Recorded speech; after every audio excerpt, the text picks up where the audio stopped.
Everyone has a different idea of what a perfect vlogging setup for them looks like. So today, I'll share what works for me, why I chose what I chose, and of course, the results I get with it.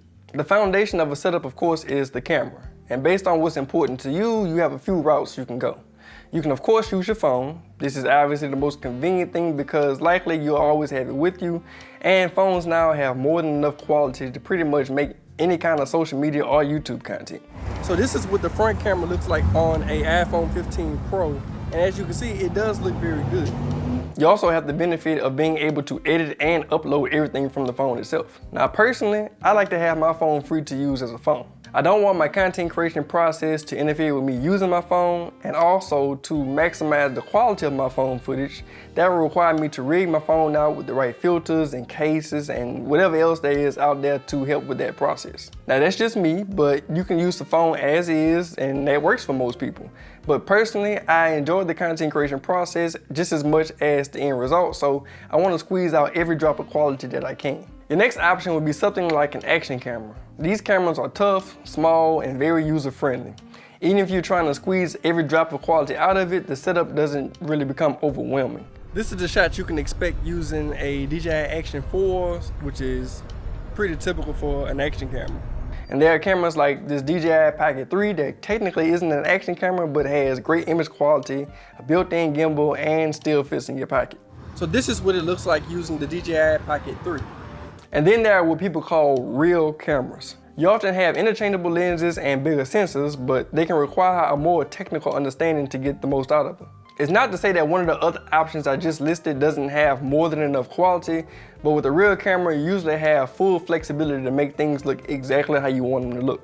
When used incorrectly, you also can end up with worse footage than the previous options because those cameras are specifically designed to be used by people who don't necessarily know anything about cameras. Real cameras will also be bigger, which means that you have to be more intentional about bringing them with you. I work with cameras for a living, so none of those things are a problem for me, and I don't mind giving up a certain level of convenience just to have that flexibility that a real camera gives. It's up to you on where you place value. There are a lot of people with real cameras who make content with their phones because it's convenient, so I can only speak for me. I'm a Sony shooter and they have what's called the ZV line of cameras. They're designed to bridge the gap between the user-friendly options that I listed earlier and real cameras by basically simplifying a real camera into a package that's designed for this era of content creation. They come at different price brackets, with the cheapest being the ZV-1F all the way up to the highest model, which is the ZV-E1. They have the smallest and lightest bodies that Sony offer. They have built-in mics designed to capture voices, and they offer a solid starting point if you ever decide to go beyond just normal content creation, with some of the models capable of producing professional level photos and videos. For example, this is the camera I chose, and it's the range-topping ZV-E1. And even though it's in a small and lightweight body, it produces the exact same image as this FX3 from their cinema line. So that's a big plus for me. I can obviously just vlog with the FX3, and I've done that. I took the FX3 to Italy for 10 days and made it just fine, but that's also the reason why I got the ZV-E1, because there are a lot of times where having a much smaller and lighter setup would have just made my life a lot easier and I wouldn't have lost any image quality.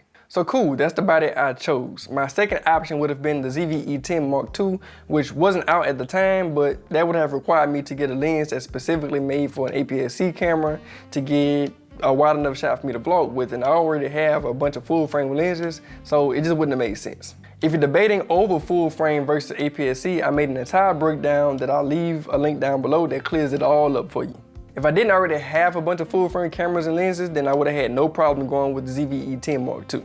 Speaking of lenses, that's the next big factor in the decision-making process. Personally, I would say 24mm would be the tightest I go for vlogging.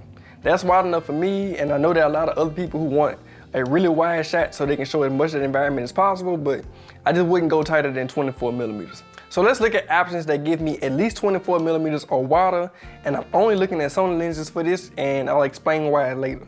That gives me about 12 lenses that fall into that range. The 12-24 f2.8, the 12-24 f4, the 16-25 f2.8, the 16-35 f2.8, the 16-35 f4, the 24-50 f2.8, the 24-70 f2.8, 14mm f1.8, 20mm f4.8, 24mm f1.4, and 24mm f2.8. There are also a couple of eyeballs in there, like the 11mm that's actually made for APS-C, but you can get it to work on a full frame camera, but that's another story. So anyway, I can eliminate all the lenses that don't allow me to use a screw-on filter because I always use a variable ND filter to set my shutter speed the way that I want. These would be the widest options on the list because the lenses basically stick out too far to put a filter on.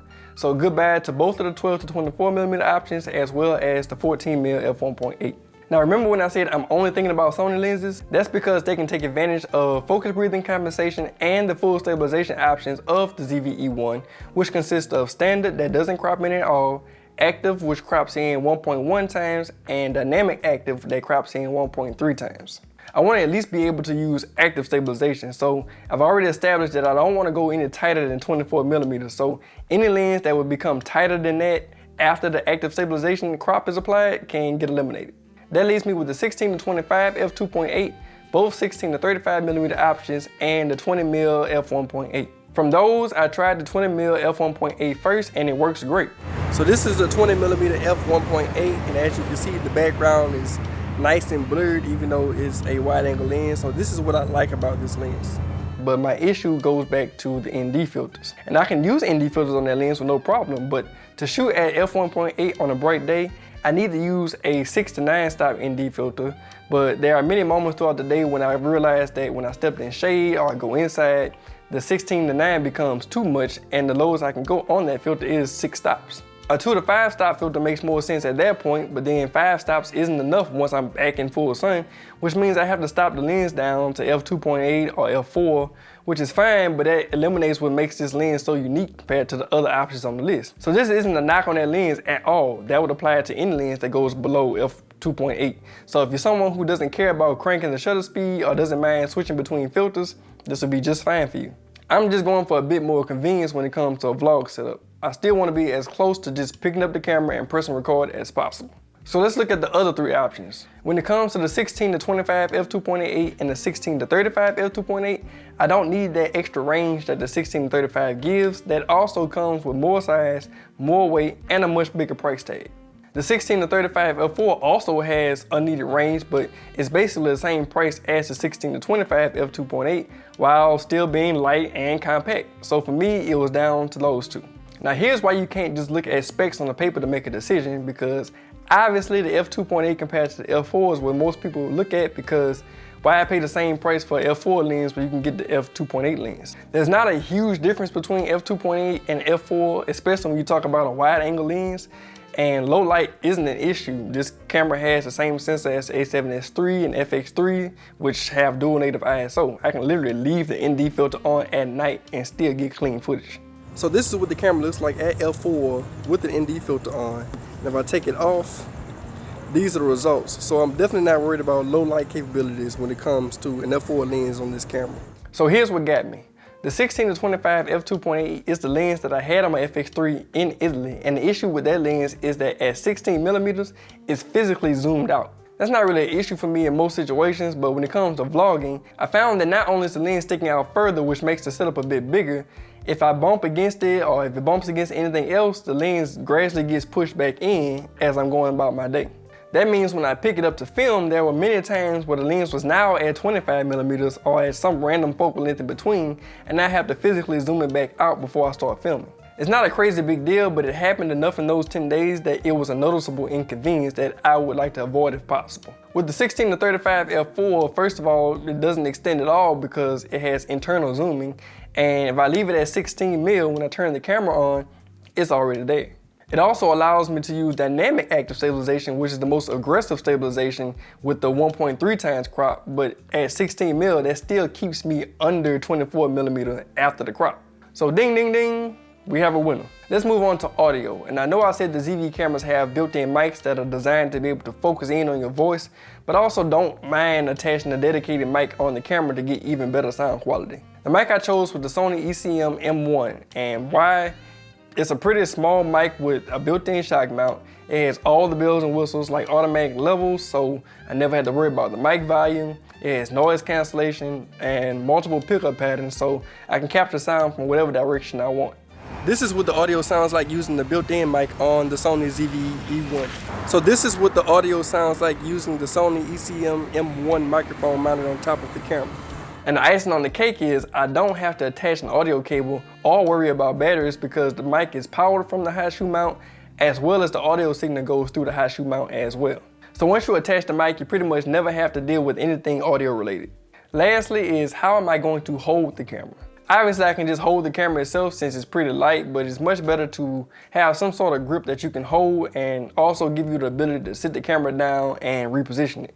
There are a ton of options for this with everything from GorillaPods to mini tripods, but I pretty much narrowed it down between two and I actually bought them both to try out. They were the Sony Wireless Grip and the PGWireTech Mantis Pod Pro. Now side note, I paid full price for all the things in this video and this video isn't sponsored. My point more so is to share my thought process, not to tell you what gear you should go choose, but more so of how I go about finding what I needed for myself. Initially, the PGWireTech grip is what I used for a while, like at least for a year for sure. And you can position the camera in all kind of ways and you can set it up in many different places. But what I did find though is that because it has so many options, I find myself fine tuning it more than I'd like. It might be tilted a little bit too far in one direction, or I might have accidentally loosened something that I shouldn't have. And like I said, I used it for at least a year, so it's not like I'm saying it has major issues, but I was just curious about the simplicity of the Sony grip. I went to a local Best Buy and picked one up, and my first immediate problem was that the grip screws directly into the camera. The PGWireTech used an Arca Swiss mount, so I can easily attach my camera to a tripod or any other mount that I have that's Arca Swiss. So I wasn't about to take off my Arca Swiss plate just to screw in this grip every time I wanted to use it.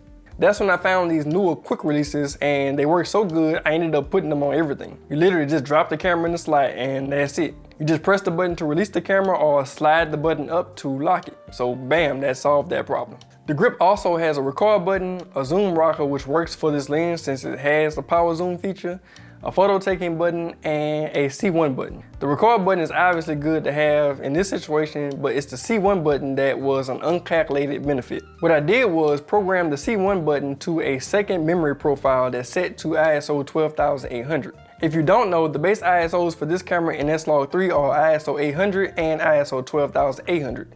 So when I step into a low light situation, instead of taking off my ND filter, I just hit the C1 button and switch to that second profile I set up with the high ISO. And when I'm back in that well lit environment, I just hit the button again and switch back to the profile that's set to ISO 800. It has the basic swivel and tilt adjustments which allow me to adjust the camera a good bit, but not too much that I have to do a lot of fine tuning adjustments. I just didn't find myself in enough situations that I needed a full ball head on my hand grip.